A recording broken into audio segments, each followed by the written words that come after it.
আসসালামু আলাইকুম, ওয়েলকাম করছি রিয়াসাদ আজিম আমার ফেসবুক পেজ এবং ইউটিউব চ্যানেল থেকে। ভিন্ন ধর্ম মতাদর্শী যারা শুনছেন সবার প্রতি আন্তরিক কৃতজ্ঞতা। একটা খুব বার্নিং ডিসকাশন রাইট নাও, সেটা হচ্ছে বাংলাদেশ ক্রিকেট বোর্ডের সংস্কার, সভাপতির পদ থেকে নাজমুল হাসান পাপনের পদত্যাগ এবং এর সাথে জড়িত আরও যে কয়েকটা কম্পোনেন্টস রয়েছে।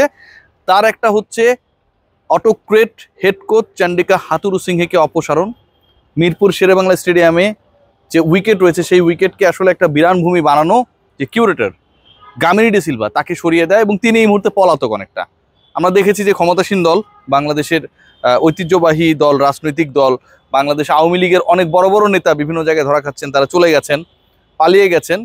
তো গামিনী ডি সিলভা কোনো রাজনীতি করতেন কিনা আমি জানি না, হয়তো করতেন।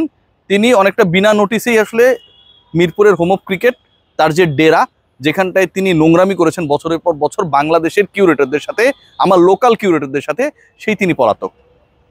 হতে পারে যে কিছুটা তার মধ্যে ভয়ের কাজ করছে যে গেল 10-12 বছরে হোম অফ ক্রিকেটে তিনি যে অন্যায় অবিচার করেছেন, বঞ্চিত করেছেন আমার লোকাল ভাইদের, সেটার একটা প্রতিশোধ এখানটায় কেউ নিয়ে নিতে পারে। আমি চাই না যে এখানটা এমন কোনো কিছু হোক, হোম অফ ক্রিকেটে এমন কোনো কিছু হোক যেটার জন্য বাংলাদেশ ক্রিকেট বোর্ড বিব্রত হবে, সেটা কোনোভাবেই কাম্য না। তবে গামিনী ডি সিলভা থাকে না, কানার মনে জানা পড়েছে, একটা কথা আছে না, তার মনে হয়তো সেটা পড়েছে। তামিম ইকবাল ইস্যুতে ডিসকাশন, এবং তামিম ইকবাল ইস্যুতে আমি খুব স্পষ্টভাবে বলতে চাই আপনাদেরকে, বাংলাদেশ ক্রিকেট বোর্ডের রিফরমেশন নিয়ে আইসিসির গাইডলাইন মেনে যুব ও ক্রীড়া মন্ত্রণালয় কাজ করছে। উপদেষ্টা আসিফ মাহমুদ খুবই আন্তরিক, বাংলাদেশ ক্রিকেট বোর্ডের 7 পরিচালক তার সাথে দেখা করেছেন। নাজমুল হাসান পাপনের অপসারণের প্রক্রিয়া কি হবে, তিনি নিজেই পদত্যাগ করবেন নাকি বাংলাদেশ ক্রিকেট বোর্ড সভা ডেকে সেখানটায় সংখ্যাগরিষ্ঠের মতামত নিয়ে বাংলাদেশ ক্রিকেট বোর্ডের পরবর্তী প্রধান কে হবে সেটা নির্ধারণ করবেন, এগুলো নিয়ে যথেষ্ট জটিলতা রয়েছে। তবে একটা ব্যাপার মোটামুটি ক্লিয়ার, একটা ব্যাপার নিয়ে সবার আকাঙ্ক্ষা জানার, এবং আপনারা অনেকেই আমাকে ইনবক্স করেছেন যে তামিম ইকবাল খান তিনি কি জাতীয় দলে ব্যাক করছেন কিনা। আমি এটুকু আপনাদেরকে বলতে পারি, তামিম ইকবাল খান ন্যাশনাল টিমে আবারও ব্যাক করতে চান। তার মধ্যে যে নেতিবাচকতা ছিল এবং যেটা তৈরি হয়েছিল কোচের কারণে, সাবেক এক ক্যাপ্টেনের কারণে, সাবেক সিলেকশন প্যানেলের কারণে, সেটা অনেকটাই দূরীভূত হয়েছে। Gazi Ashraf Hossain Lipu, chief selector, respected Lipu ভাই, দুদিন আগে যে সংবাদ সম্মেলনটা করেছে তামিম প্রসঙ্গে তিনি বলতে গেছেন, যখন তাকে জিজ্ঞেস করা হয়েছিল তিনি বলেছেন যে যেহেতু এখন অনেক কিছুই পরিবর্তন হচ্ছে, মার্ক করুন তার কথাটা, এবং সেই পরিবর্তনটা যেভাবে হচ্ছে তাতে এখন তামিম ইকবালের সাথে তার নিজের যে কথা বলার একটা উইন্ডো ক্রিয়েট হয়ে গেছে সেটা তিনি মনে করেন। এর আগে বলা হচ্ছিল যে প্রেসিডেন্ট নাজমুল হাসান পাপনের সাথে সিদ্ধান্ত গ্রহণ করবেন তামিম ইকবাল খান, যে আসলে তামিম ইকবাল ন্যাশনাল টিমের হয়ে আবারও নামবেন কি নামবেন না। নাজমুল হাসান পাপন সিলেকশন প্যানেলে যারা ছিলেন, এই সিলেকশন প্যানেল আসার আগে তারা তো মোটামুটি আপনারা তাদেরকে দেখেছেন যে তারা এখনো বাংলাদেশ ক্রিকেট বোর্ডের এমপ্লয়ি, এখনো প্রতি মাসে মিনাজুল আবেদিন নান্নু এবং হাবিবুল বাশার সুমন দুটা ডিফারেন্ট ডিপার্টমেন্টে কাজ করেন, বেতন নেন ঠিকই, এবং গেল 13-14 বছরের সবচেয়ে বেনিফিটেড যদি কেউ হয়ে থাকে, সেটা শর্টলিস্ট যদি করা হয় তাহলে এই দুজনের নাম আসবে। তারা এমন একটা পোল্টি মারলেন, পোল্টি মেরে এখানটায় যখন প্রথম প্রতিবাদটা হয় তারা এখানে চলে এসে বিসিবির সংস্কার চাইলেন। বিসিবির সংস্কার আমরা সবাই চাই, অফকোর্স সেটা চাই। নাজমুল হাসান পাপনের এই মুহূর্তে যে সিচুয়েশন, অবশ্যই আমরা চাই যে নাজমুল হাসান পাপন পদত্যাগ করুক, এখানকার সংকটটা দূরীভূত হোক। কিন্তু যেই লোকগুলো এতদিন গুড় খেলেন, মিষ্টি খেলেন, চিনি খেলেন, আখের রস খেলেন, সেই তারা যখন এরকম একটা পোল্টিবাজি করেন, তখন যেই আন্দোলনটার অংশ হয়ে তারা এখানটা আসলেন, সেই আন্দোলন অনেকটা প্রশ্নবিদ্ধ হয়। কারণ প্রশ্নবিদ্ধ ক্যারেক্টার নান্নু এবং সুমনকে অন্তত আন্দোলনকারী নতুন বাংলাদেশের প্রতিনিধি দ্বারা তারা দেখতে চান না। তামিম ইকবালের সাথে তারাও অন্যায় অবিচার করেছিলেন, গার্ড শো করেননি, মিথ্যা কথা বলেছেন। যখন বিশ্বকাপ দলে তামিম ইকবাল খানকে সিলেক্টেড করা হয়নি, নান্নু ভাই বলেছিলেন যে তিনি অসুস্থ, ফিজিও রিপোর্ট হচ্ছে তার কাছে, তার এগেনস্টে গেছে, এরকম টাইপের কথাবার্তা তিনি বলেছিলেন অন রেকর্ডে। নাজমুল হাসান পাপন তার সাথে বসার সময়টা করে উঠতে পারেন নাই, এবং সিলেকশন প্যানেল নাজমুল হাসান পাপনের বাইরে যে কম্পোনেন্টটা সবচেয়ে বেশি জড়িত ছিল, বাংলাদেশের ক্রিকেটকে যিনি সবচেয়ে বেশি বিতর্কিত করেছেন, বাংলাদেশের ক্রিকেটকে সবচেয়ে বেশি যিনি বিষযুক্ত করেছেন, বাংলাদেশের ক্রিকেটকে সবচেয়ে বেশি যিনি একটা দালালির ক্ষেত্রে পরিণত করেছেন, সেই চন্ডিকা হাথুরু সিংহে, লঙ্কান দালাল আমি বলবো। তিনি বাংলাদেশের ক্রিকেটে দালালি করে করে কোনো প্রোটোকল মানেননি, কোনো উইন্ডো মানেননি।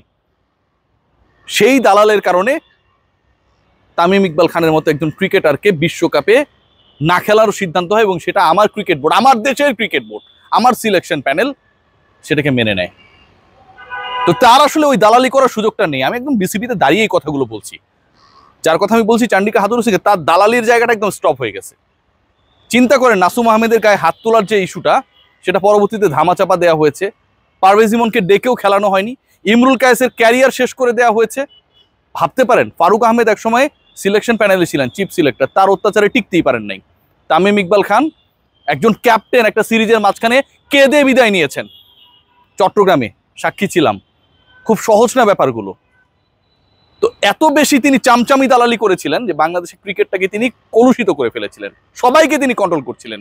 পুতুল নাচ যখন হয়, সুতা একজন কন্ট্রোল করে না, যে পুতুল আসলে দৌড়াবে নাকি হাঁটবে, খাবে নাকি গান গাবে, সেই সুতা কন্ট্রোল যারা আসলে করছিল, সেই সুতার কন্ট্রোলটা তিনি নিয়ে নিয়েছিলেন। তো এখন আসলে যেহেতু চান্ডিকা হাথুরু সিং এর এই নোংরামিটা বন্ধ হবে, বাংলাদেশের ক্রিকেটে করার সুযোগ নাই। আমি যতটুকু তরুণ প্রজন্ম, নতুন প্রজন্মের নেতৃত্বদের চিনি, আসিফরা যারা কাজ করতে এসছে, আমি মনে করি আসিফরা এই কারণেই বললাম, একটা অধিকারের জায়গা থেকে বললাম, অবশ্যই তাদের পথকে আমি সম্মান করি। অধিকারের জায়গাটা কি, সেটা আসিফ মাহমুদ নিশ্চয়ই এই ভিডিওটা দেখবেন, শুনবেন, ক্রিকেট তিনি ফলো করেন, সেটা তিনি বুঝেন যে আমি কোন জায়গা থেকে আসলে বলছি, কোন জায়গা থেকে অ্যাড্রেস করছি। দালালযুক্ত বাংলাদেশকে তারা চান না, ক্রীড়াঙ্গনকে তারা চান না। তো চান্ডিকা হাথুরু সিংহে বাংলাদেশের টিকেন কতদিন, সেটা একটা বড় প্রশ্ন। ক্রিকেট বোর্ডের সংস্কারের সাথে সাথে এই কোচিং প্যানেলের সংস্কার করতে হবে। বাংলাদেশের মানুষ যদি বাংলাদেশকে রান করতে পারে, বাংলাদেশের মানুষ একটা ক্রিকেট টিমকে রান করতে পারবে না। মোহাম্মদ সালাউদ্দিনরা অপদার্থ, খালেদ মাহমুদ সুজন, মোহাম্মদ সালাউদ্দিন কি অপদার্থ কিনা, সেটা একটা বড় প্রশ্ন। এবং এই ট্যাগটা অনেক ক্ষেত্রেই ওই চান্ডিকা হাথুরু সিং এদেরকে যারা নিয়ে আসেন, তারা বাংলাদেশি কোচদেরকে টেকনিক্যাল অপমান করার ক্ষেত্রে বড় রোল প্লে করেছেন।